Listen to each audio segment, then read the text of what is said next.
Okay, so here we are. We're in the switch. So in the last video, just a quick recap. In the last video, I mentioned that we're going to be talking about address resolution protocol (ARP), and MAC addresses and MAC address tables, media access controller. So we showed that we could find the MAC address by going to command prompt, type in ipconfig all/all on this PC. And here we see all our interfaces. We have the Bluetooth interface, we have the Fast Ethernet 0 interface, we have the MAC address of the Fast Ethernet 0 interface, and we have the MAC address of the Bluetooth interface. Notice the two are different. The first half of this, let's see, first 6 sections show you the manufacturer. The remaining 6 will show you it's a unique identifier for this interface. Same with this one. Now if we do the same thing on this PC, PC2, we go to desktop, go to command prompt, ipconfig space /all, and here we are. Physical address, very unique identifier. This section will identify the manufacturer, and the other half identifies this device itself. So every PC with a wireless card or wired network interface card will have a MAC address. Even the laptop, this laptop that we're using. If I go out of terminal, I'll keep the terminal in. I'll close terminal. If I go out of terminal, I go to command prompt, same thing, ipconfig config space /all. I get a summary, I get the full list of all the interfaces that are on this PC, network interfaces specifically, their physical addresses, their MAC address, their IP addresses, default gateway, and so on. I get all the details. If I wanted a summary, I would just type ipconfig without the all, and I would get, let me try that without space, ipconfig. Oh, I forgot. Invalid command because I forgot the N. Here we go. ipconfig. Now I get a summary without all the extra details. So what we're going to do next is get a summary or get a list of all the MAC addresses that the switch has learned, because that's its job. It's to learn about MAC addresses and direct traffic to the right location. So here we are on this laptop, connected to the switch with a console cable. So I need to go to terminal, click OK. Here I am on the switch. I am in the first mode, which doesn't have a whole lot of privilege, but has some. If I do a question mark, I see all the things I can do here. I want to go into privilege exec mode. I do not want to be in user mode, because user mode is very limited. I want to have the power to see what's really going on this device. So I would type enable. As you see here, enable, turn on privilege commands. So I'm going to type enable, press enter.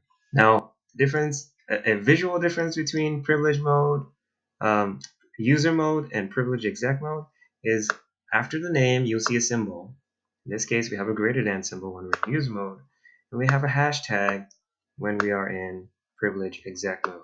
So that is a visual identifier of where you are. It's good to know where you are at all times when you're configuring Cisco switches or Cisco routers, etc.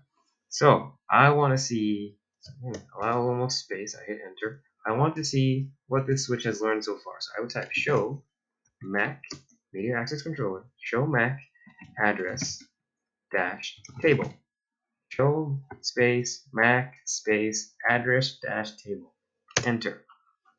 Wait a minute. There are no MAC addresses, but there's a table that tells me about the VLAN, virtual local area network, the MAC address, media access controller address,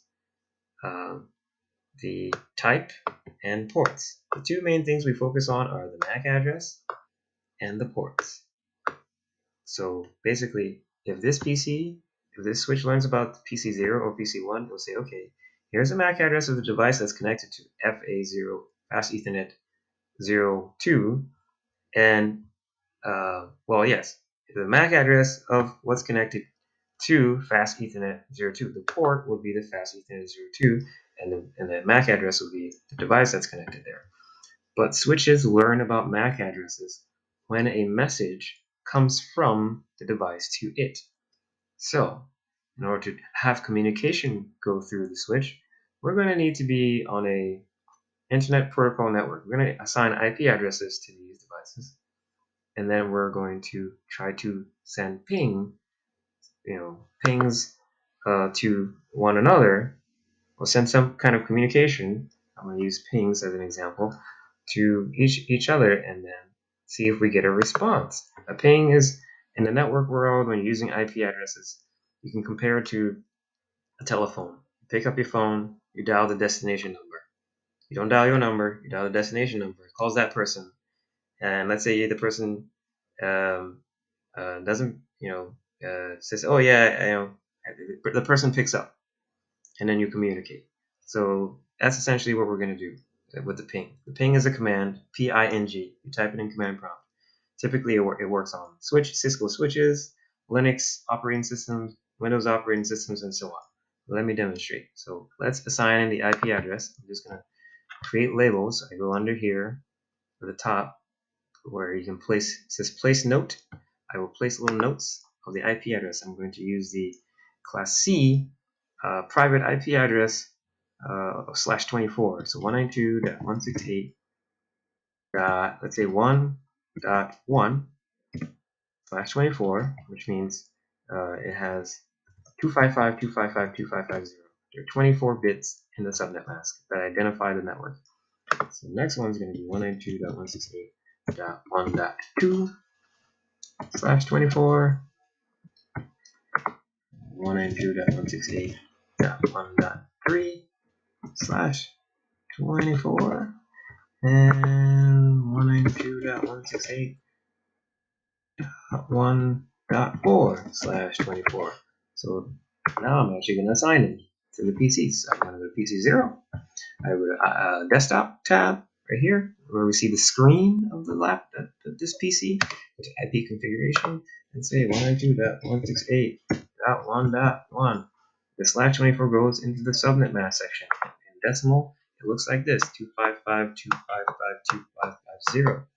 Okay, do we have a default gateway? No, we don't have anything that's doing routing. The switch is on what we call layer 2 in the OSI model, and we will cover the OSI model a little later. But just know that communication on a network happens in layers. First layer is the physical. You have your network card with the MAC address and the cables and the connectors. You can communicate over electricity. That's all physical. The logical aspect of it is the second layer. The MAC address is the first logical layer that is used for communication. So let me go here, left click on the PC, go to desktop, IP configuration, 192.168.1.2, and automatically fills it up in for us correctly. Don't count on this to happen every time. It's built into Cisco Packet Tracer to recognize this private IP address, and it suggests the subnet mask. What I could do is type it out: 255.255.255.0. And there's no save option on Packet Tracer in the IP configuration area. Once you set it, you just click this X over here to close the application. Click this X over here to close this window. Close this. It's like shutting your screen and carrying it with you, so to speak. All right, so go to this PC.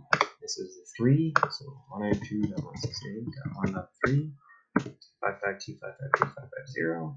Okay, there's that. We go here and go to desktop. Not command prompt. IP configuration 192.168.1.4 and subnet mask. Okay, that is done.